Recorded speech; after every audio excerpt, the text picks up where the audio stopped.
Good morning, everybody. Tara here with a Wifey Wake Up, No Makeup Again podcast this morning. We're going mountain biking later, so I thought, why put all the effort into it when it's just going to get washed off anyways? And that was actually my husband's original idea for the Wifey Wake Up is no makeup. Although admittedly, some mornings I definitely want to do the makeup. So anyways, tangent. But today we're talking, this is actually going to be a series on how to catch a quality husband. And we're starting out with what is catfishing. This is a whole story. This gets into fishing, okay?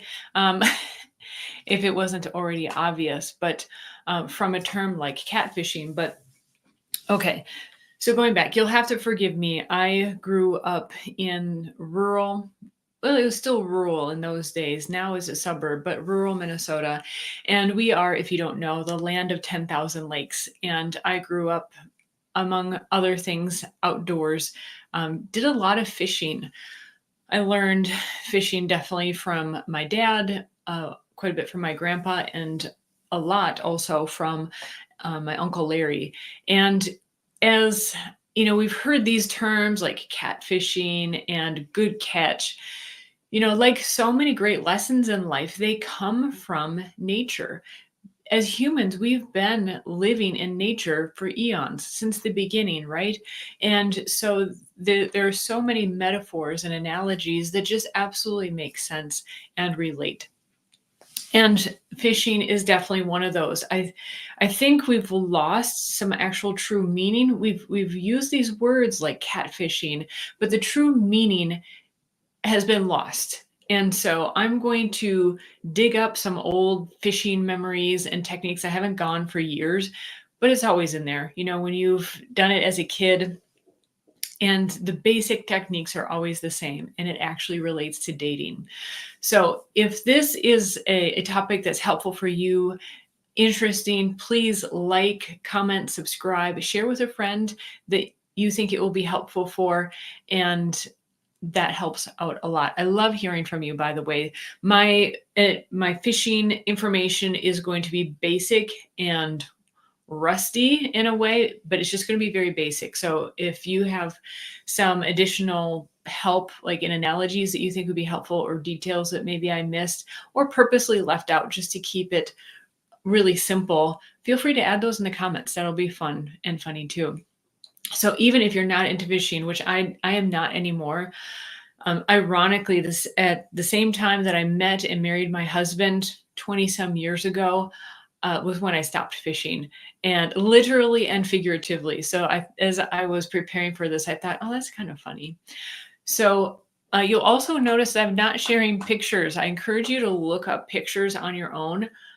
I just get really weirded out by fish. And so I encourage you to look them up for yourself, but I will not be sharing my screen because I don't like to look at them. There's rarely a pretty fish out there. Sorry if you absolutely love fish, but that's just the way it goes. Okay, so like I said, I grew up in rural Minnesota, grew up fishing, learned a lot, the techniques. Fortunately, just did it for sport, didn't have to do it for survival or anything, but we did eat a lot of fish. And so fishing was a regular, especially in the summertime, activity. Like I mentioned, I grew up in Minnesota, still live in Minnesota, the land of 10,000 lakes. We know that they're counting some sloughs and ponds in there, but heck, it gets up to 10,000, which is a pretty impressive number. We do have a lot of lakes, though. It is, you travel any road and you're going to go by around any kind of lake or slough. It's pretty impressive. So going back, just a little bit of history, additional history. So I learned fishing from my dad, grandpa, uncle, and we have a lot of tools these days. Like you can get fancy equipment. You can even get fish finders. Back in the day, it was just a depth finder. But what it comes down to is like our modern day life. You can have all the apps. You can have all the makeup and all the stuff, right? But it still comes down to basic techniques, and that we are a part of nature, and there's just classic things that work. And so that's really this is about. So you want a good catch, right? You want the catch that you just like, that God's hand was in making this happen, and he ticks off so many of those boxes, and you're just absolutely amazed. We all want that. We don't want the catfish, right? That is fooling us. Now, where does catfish? I'll address this real quick. Where does the term catfishing come from? This is perfect here because we're all looking for that certain one, right? And I would say, fortunately for me, I found that certain one quite early. I got married 10 days before my 19th birthday, or no, it was 9 days before my 19th birthday. And I'll get into also why I think that was really, really great as well, that I got married so young. But catfishing, as we know, is someone who puts out a profile on online in particular, and you find out that that's not actually the person. Maybe you even meet in person, and they're totally not the photos that they showed, or even the character, or any of that. Could be any amount of fooling, right? Well, that comes from the term fishing, where a catfish in particular, a catfish that's really common around here are the bullheads. And that's actually, as I was preparing for this podcast, that is one of the fish that I say really, really to avoid. You can get all excited because you think, oh, I got a great one on the line. It feels heavy, it's vigorous, right? And you get it out of the water, and it's this ugly fish that, if you try to grab it off the hook like you do with most fish, it can sting you or poke you and sting you with its spines. It can cut you with its fins, and it's tremendously ugly. It has a big mouth, and it can swallow the hook. And so, first of all, you just spend a lot of extra time with that. I would call it a junk fish. Some people do eat catfish, and it really depends on the quality of the lake or the stream or river that you're in, but they are primarily bottom feeders, and so can taste very badly, and that's let alone if you even want to be handling them.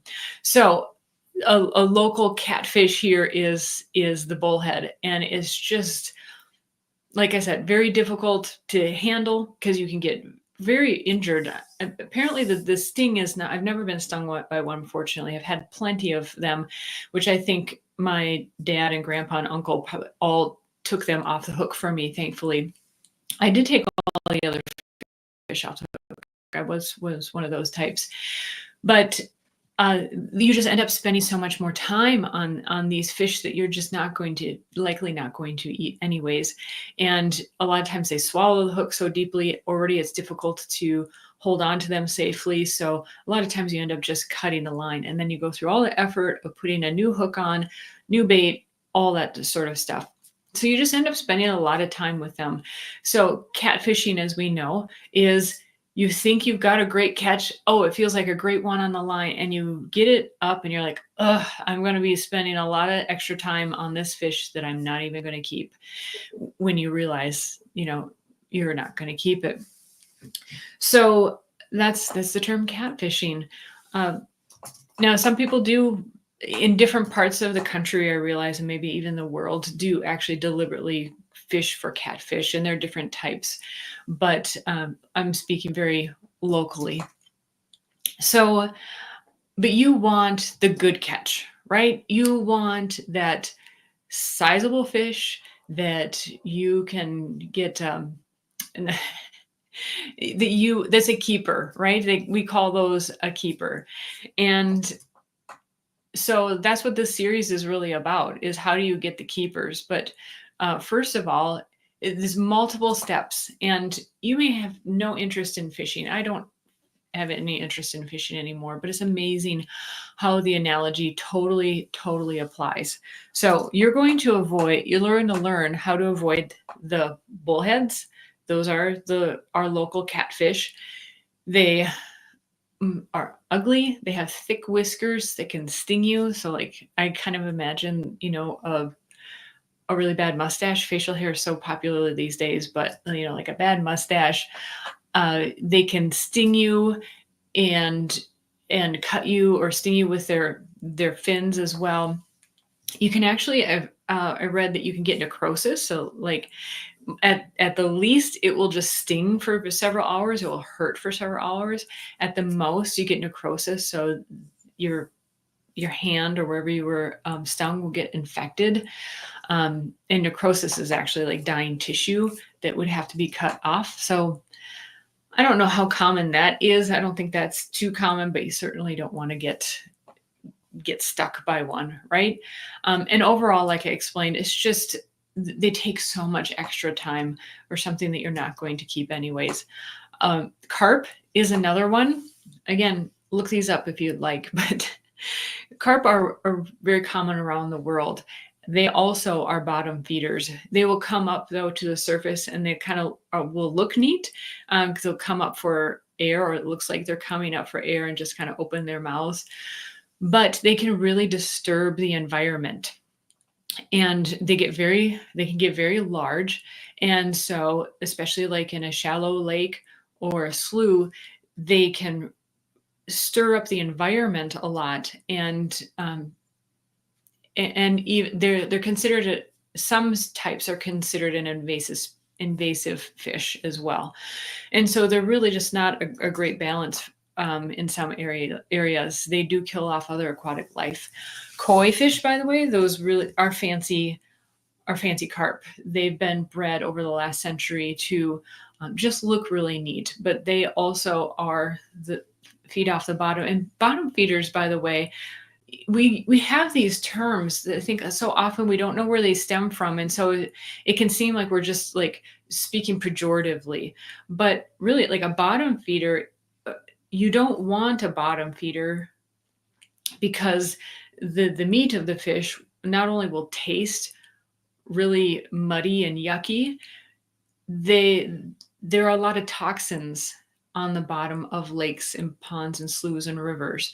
And so you would be getting, even if the meat tastes okay, you're likely getting a lot of toxins as well. Create the analogies that you would like from these. I'm actually sharing some of the information because there's so many interesting correlatives. Like I said, the reflections in nature and how our life and how to be in life are not just coincidences. So use these as a teaching tool, right? And a learning tool. The other thing is you want to avoid the snapping turtles. I don't know if you have snapping turtles where you live, but we have a lot of them. And they also tend to be kind of in the murky waters, of course, where there's cattails along the shore. And they look neat, they're fine at a distance, but you don't want to be fishing in an area where you're going to catch a snapping turtle, because usually they just swallow the hook. And you might feel bad, like, oh, poor turtle swallowed the hook. What am I going to do? Or I need to get it out. But even a small snapping turtle, fortunately, I've never been bitten, but they can severely injure you. And if they're big enough, they could actually like break a bone. I don't know if they would actually cut it off. I've heard that their jaws are tremendously strong. So you'll at least lose your hook and bait. Okay. You may not be interested in fishing at all, but just mind you, I'm trying to give you a glimpse of where we're headed. These are what you're trying to avoid out there in the dating market, right?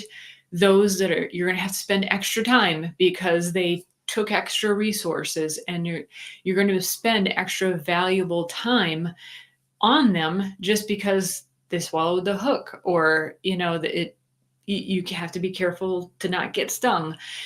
You want to just avoid them if at all possible in the first place. And that's where we're going with this. Okay. You don't want to get catfish. You don't want to have to even deal with them. I've heard you out there. It's like, you're so tired and frustrated.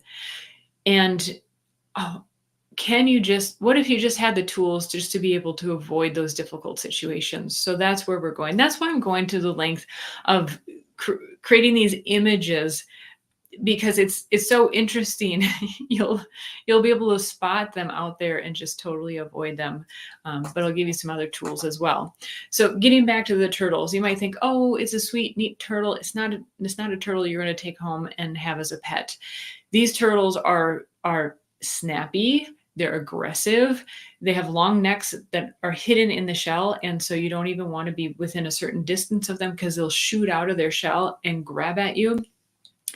And just to paint a clearer image, my husband shares a story of when he was a kid and he was at his grandparents' lake place and they would go swimming there. And there was a big snapping turtle. I don't know how big, but sizable snapping turtle that his grandpa needed to remove from the lake shore so the kids could swim and it was just safe for everybody to be there.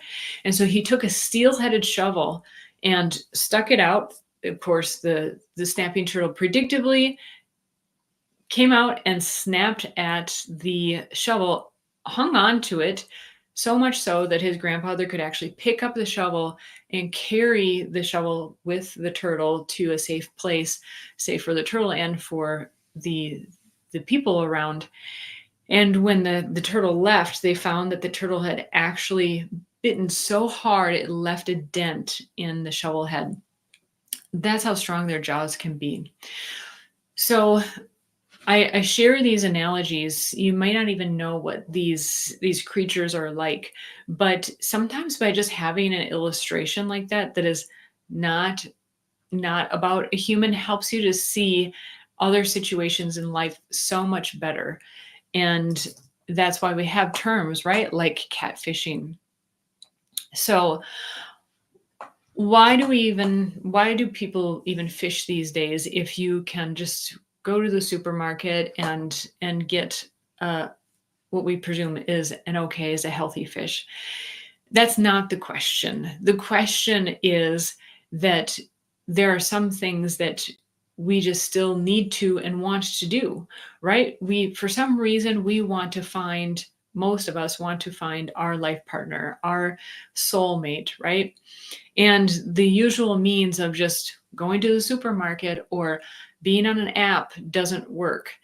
Or you need tools that you can use along with that just to help improve the process. So if you go to the supermarket and you see, local catfish or something like that advertised, you might go, I don't know if I'm going to buy that. You already know what it is.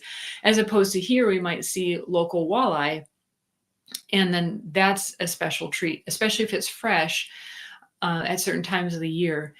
And just even having those skills to know the difference can make all the difference. So again, it's not do we have to go back to these old ways of being? Let's not overlook these traditional old ways of being, because we are still programmed from thousands and thousands of years of being in nature and being like nature, and we can learn from nature, which is so amazing.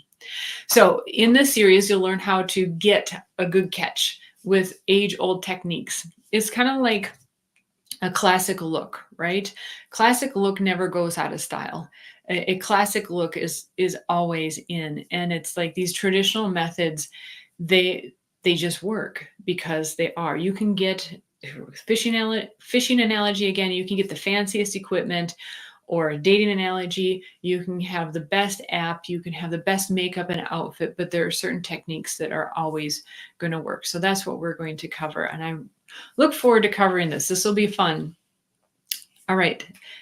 That's it for today. We'll see you next time. I'm here every morning except for Sundays. And again, I love hearing from you. Would love to hear your stories. Maybe you have new analogies or comparisons to the fishing analogy. Have you been catfished? And yeah, would love to hear from you. Have a wonderful day, everybody. Take care.